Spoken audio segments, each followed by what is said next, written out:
We cannot have a country where center becomes so strong as it is today. In the context case study of Nigeria as it is today, you have a center where one man single-handedly decide the fate of the entire country in the name of a president. Today, from what we have, the most strongest president in the world today is Nigerian president. He sit down, he decide, he wants whatever he wants comes to be. Even when we align ourselves with America, believing that we learn or borrow from the democracy we are practicing today by claiming quotes that we borrow from America, and the Americans don't run their government the way it is today. So with this over-centralization of governments, with this situation. Hello and what's up, guys? In this video we are diving into a hot topic shaking up Nigeria's political scene. The push for regional government is getting stronger, and now some Fulani Northerners are backing the call. They say Nigeria's system is broken and the over-concentration of power at the center is no longer working. One man deciding the fate of over 200 million people, that is what they are saying is the biggest problem. According to them, the president holds too much power, making decisions that affect every region, while states and local governments remain weak and dependent on federal allocations. But here is where it gets even more interesting. There is a growing demand to restructure Nigeria, allowing regions or states to control their own resources, security, and governance. Supporters argue that this will create stronger local leadership, reduce corruption, and even help tackle insecurity. And get this, some northern leaders are now saying that even the police system needs to be changed. They believe state policing is the way forward, as it will allow local officers to better understand and protect their communities instead of an outsider being transferred to unfamiliar areas. So, could this be the major shift Nigeria needs? Is decentralization the solution to the country's deep-rooted problems? Guys, I'll let you watch the video for yourself so you can see exactly what I am talking about. Also, don't forget to like, share, and subscribe to this channel if you haven't already done so. Take a look, guys, and remember to share your thought after watching. We cannot have a country where center becomes so strong as it is today. In the context case study of Nigeria as it is today, you have a center where one man single-handedly decide the fate of the entire country in the name of a president. Today, from what we have, the most strongest president in the world today is Nigerian president. He sit down, he decide, he wants whatever he wants comes to be. Even when we align ourselves with America, believing that we learn or borrow from the democracy we are practicing today by claiming quotes that we borrow from America, and the Americans don't run their government the way it is today. So with this over-centralization of governments, with this situation where today we find ourselves, only recently we begin to breathe. And I commend the government of Tinubu, actually all Ahmed Tinubu, who come up with this issue that they have to go to Supreme Court to get ruling of this local government autonomy, and today we are getting to feel that something is beginning to happen gradually.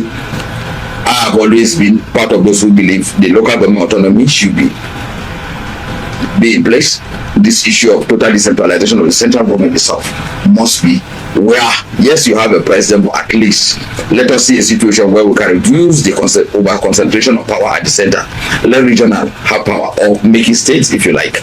Let them have their own powers, their autonomy, so that at the end of the day, they can be viable. Either the region become viable or the state become viable, so that those lazy governors we have today will no longer be lazy, because every state today is in Nigeria have one thing or the other to tap and generate resources. So we cannot over depend on the center that does not have enough today, depend on allocations and so on and so forth. I have always seen that coming, and we are getting to that level as it is today. The center cannot go, because if you look at the realities of things on normal circumstances, why should Nigerian, despite all the huge resources we have, solid mineral and so on and so forth, we are still looking for loans, because the center cannot hold any longer. So I'm happy we are beginning to realize truly we need to slack this over concentration of powers at the center. Let the decentralize the central government, so that at the end of the day we can have this security issue that we have today, that we over concentrate on federal police will no longer be there. And I thank God, only a few days ago I could see that the governors have made a stride move to say yes, we have all agreed unanimously that there's need to have state policing. We are gradually getting there. Then in terms of course, the security issue is very important, because you do not expect to carry a man from Karana Moda and bring him to show Oshogo and you expect him to perform magic as a DPO in a particular area where probably all his life he has not been to Yoruba land, and you just bring him to a place and become a DPO and you expect him to give a result in terms of security, it's not done. And even to understand, even in terms of our elections, those who emerge becomes our leader. For those who will emerge our leader, if you have a system that allow the autonomy of the region to operate properly, some of these armed robbers we have today, some of these groups we have today that in quotes go to Abuja to represent us as senators or whatever, if we have an autonomy that is very viable and strong, where people fate will be decided within their communities, some of this character do not have business to go to Abuja to represent us. But the system at that time, naturally, it will begin to fish out people based on their antecedences. We should be able to know the good ones among the bad ones. But today you have a system that encourages corruption, that somebody will go to Abuja under the guise of one godfather or the other becomes your governor. You have a system that encourages somebody who does not even know a particular terrain in the name of constituency, and today he represents you in Abuja, who does not even come home, because this is what this system encourages.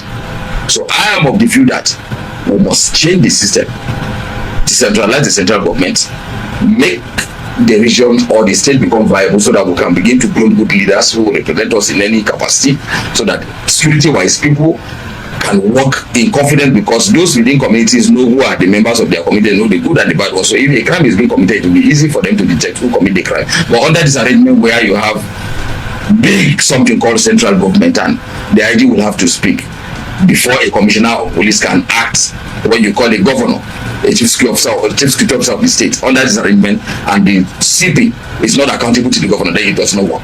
The politicians have done more harm than good to the society as it is today. It takes men of goodwill to come together. Yes, indeed, it is possible for us to go back and become one. It is possible if all hands will be on decks. But to do that, we must also put at the back of our mind that there is need for justice, equity, and fairness for all.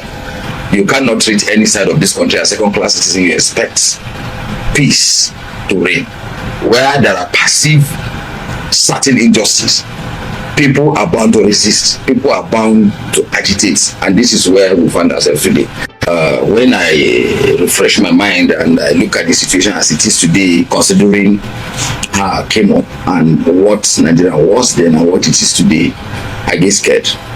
And to some extent, some of us who have been on the trenches as product of struggle, this is not what we expected. And I'm sure even our founding fathers today, wherever they are, this is not the kind of Nigeria they all dreamt of. But very unfortunate today, we find ourselves in a very tight situation where there is a serious division within the various ethnic nationalities. There is also this serious threats as regards to our religions, the two faith of Muslim and Christianity in this country. And if measures are not taken, if men of goodwill don't speak out, we are likely going to find ourselves in a serious quagmire, God forbid. So I think it's high time we begin to rechannel the mindset of the next generation and even this present generation to ensure that this country remains together, because the unity of this country has been threatened for over time. So I get worried and it's very scary. Don't forget, vividly, almost close to 2 decades, we had a situation where there are serious problems across the nation. Specifically, let me make mention of the dichotomy between the South and the North, and specifically after the fallout of June 12th election, that's the annulment of the election, there comes some problems where the Southwest at the beginning felt that the North actually ganged up against the Abiola election, and some of us have to make it very clear during the struggle at that time to demand for justice for Abiola, and we were all part and parcel until later. Now it becomes very glaring that it wasn't what some of them were thinking, because if you remember vividly, the Abiola election, we not voted for him massively, but people didn't get to understand that until later. So we did everything to ensure that there's that understanding. As to me specifically, I vividly recall my relationship with somebody like Gani Adams at that time. I could remember vividly also with Dr. Frederick Fashion that we work very closely to sensitize our people, to make them realize that we are just one in all of this. What affects the North directly affect the South indirectly, and what affects the South indirectly affect the North directly.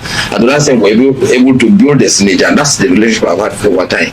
Lives of Gani Adam, who today, by the grace of God, is a very serious traditional ruler in the Southwest, is a rare Ona Kakanfo of Yoruba land, who is very good, confidant, a very good friend to me for over 2 decade relationships, and I also extend hand of that same fellowship to Niger Delta, where I also found a friend and a brother indeed, whom we all came up together and received a lot of mentorship in the struggle.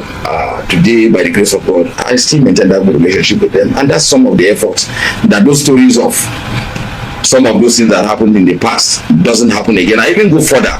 In the Southeast, I also have very good cordial relationship with a struggle like the Massop struggle, not the IPOP struggle that later break out from the Massop to form an IPOP, where you have another man who come out from nowhere also created his own enclave and begin to give a different impression of what we thought the Biafran struggle was all about. To that extent, I knew what happened in Ox. I have always been an advocate, and I've experienced few conferences we had in the past, but we have not gotten it right. You have that one the government has organized a few years ago, where the coming of a passenger government, there was a conference called Confab and so on and so forth. At the end of the day, the conference was not organized with good intention, and it went off like that. I remember vividly in 2004, 2005 also, side by side with the Confab. At the time, the passenger was busy organizing Confab.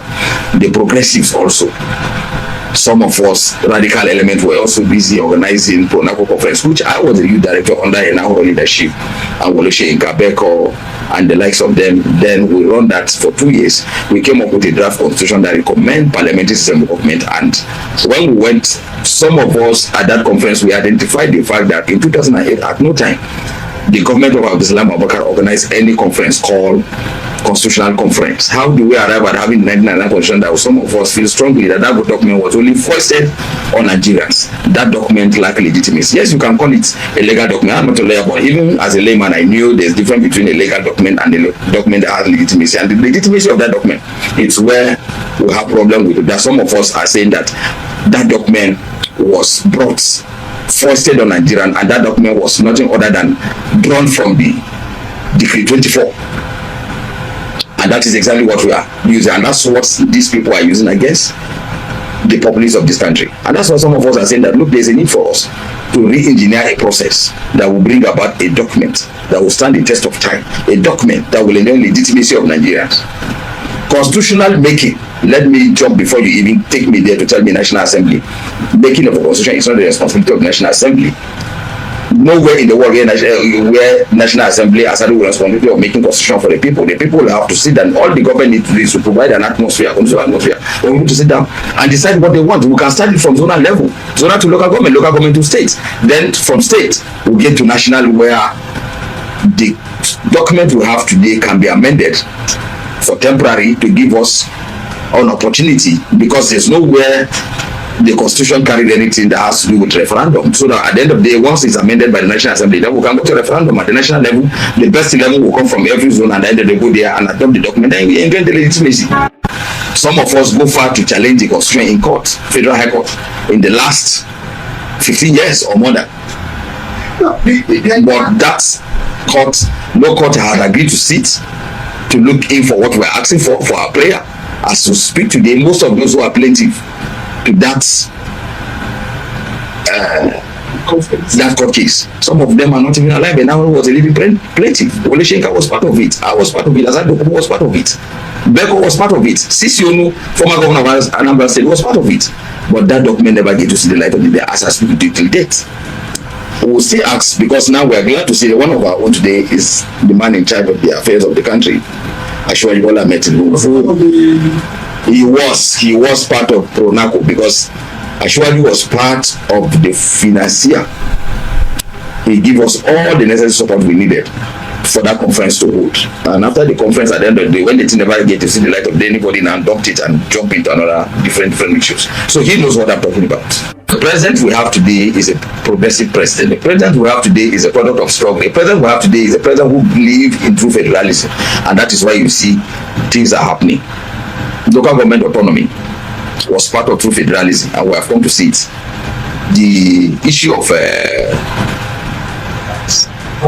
tax reform bill was part of it, of course. Normally, no government can stay without having all of this. So gradually, we are getting there. So I'm sure he knows what to do when the time comes. The Gulabalu issue that today becomes issue, it was a brilliant idea. It was a good document that was tendered before Nigeria, but very unfortunately, those who are supposed to make the presentation and bring it to the people, for people to make an input and also accept it, never do the needful. At the end of the day, suddenly some people somewhere, interest came into the fold, and they make it look as if it has to do with the North against the South or the South against the North. It requires serious consultations.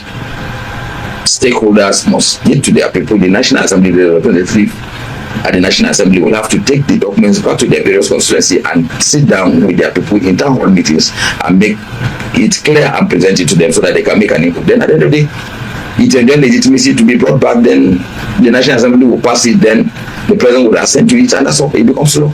Where we are today, I thank God there's a clear understanding between the executive arm of government and even the legislature, and they are working on that now. All they need to do, and I thank God they've said it in the National Assembly, that they will get down to their people, and I'm sure this will commence sometimes January to February.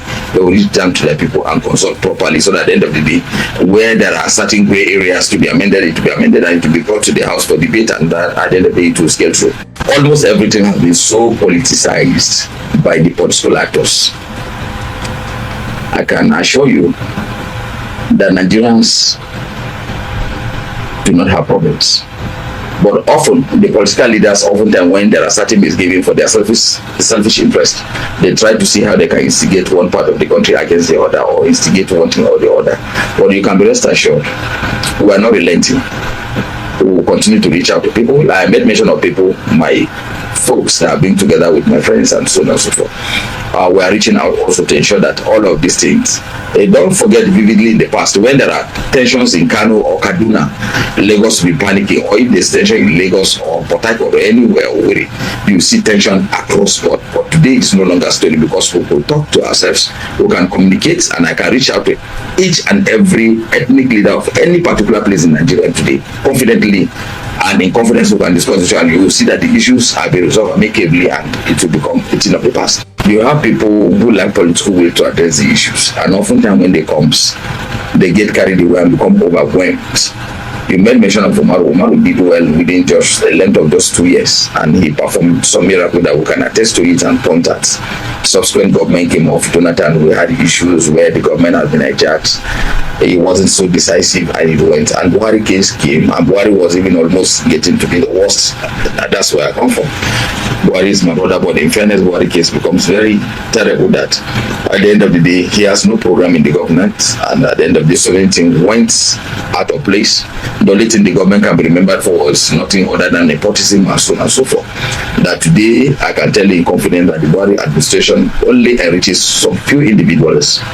And today, I am one of those who feel the pains that those individuals are not brought to book. We knew them before Buhari came to power. Some of them do not have anything doing, but today they are trillionaires. Not only brilliant, but they own trillions. So, but I look forward, I will not jump into conclusion to say that nothing will happen, but I encourage Tinubu to summon courage and bring them to account for. Sure, nobody is above law. Anybody who is found wanting should be brought to book. That's the only way we can get it right. The government of Buhari must be brought to probe. I mean no word.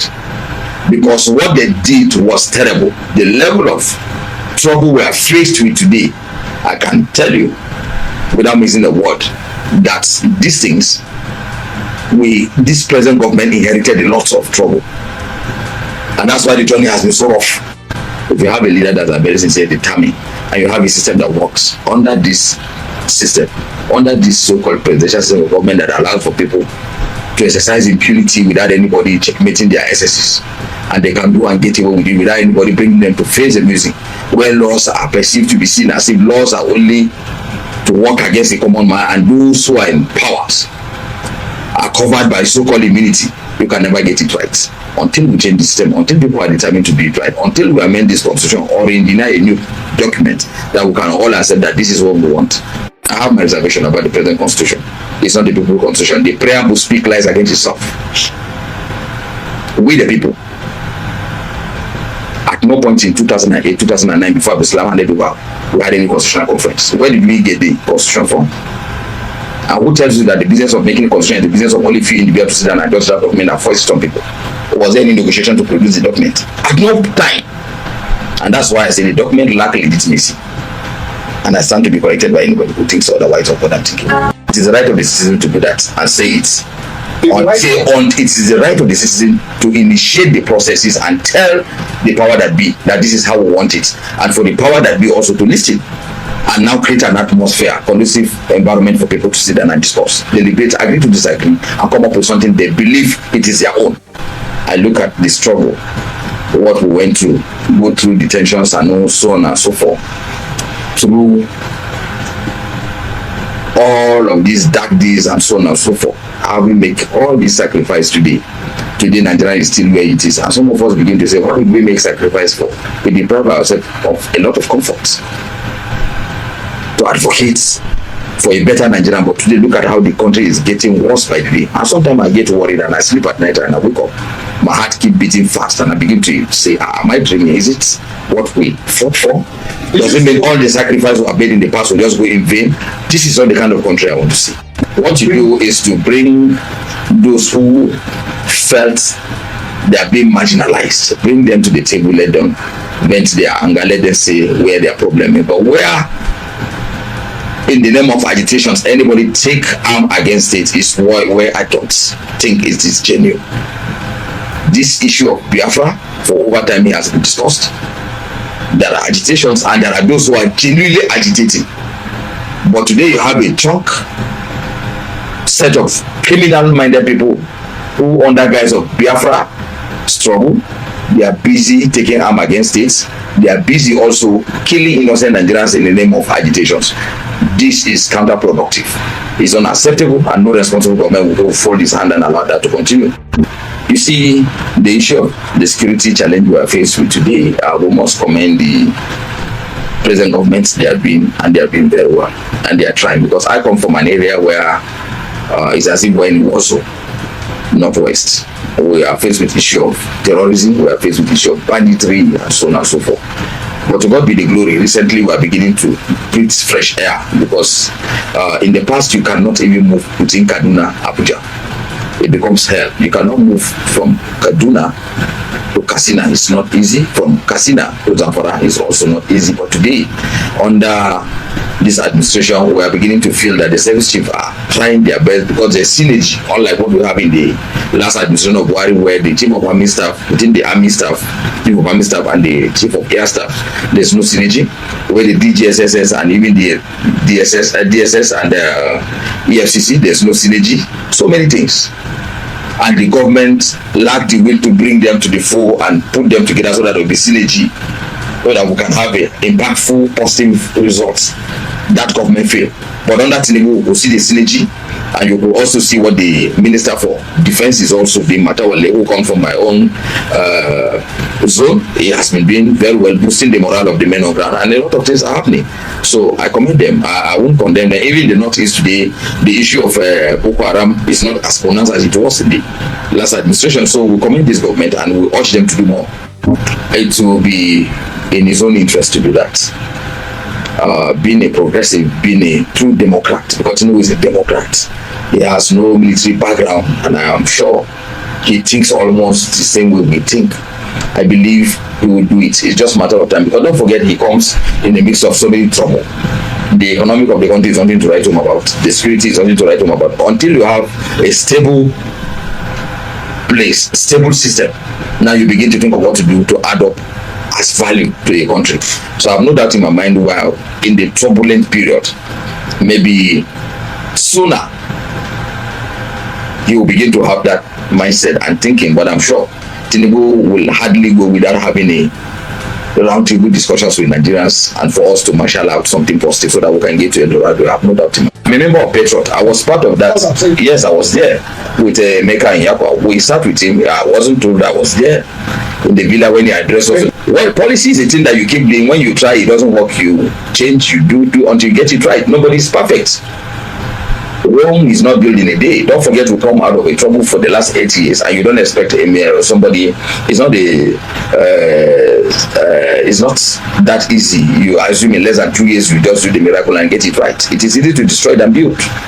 So we need to be patient. I'm not an advocate of Tinubu, and I'm not a spokesman or APC carry member, but I feel we should be fair to him. Let's give him little time. When it doesn't work, like I said today, we see he's not doing it right, I'm likely going to be a champion of those who stand against him for re-election. I said it over time, because oftentimes when an issue becomes so bad, you now begin to see that we look only to the center, and that's why we need to decentralize this central government, because often the governors hide under the guise of the system and put the blames on the center. Nobody is asking them what are they doing with the fact they are collecting all this money, the loans they are collecting everywhere here and there. Nobody is even talking about it. But today, as I speak with you, we are getting there because they are gradually being exposed. Because only recently we get to hear from the federal government the amount of money that has been allocated to various state governments. What do they use it for? Nothing. So sometimes some of this responsibility is not even the center problem, it is the governors. So we'll get there. Anyway, share your thoughts on the comment section responsibly and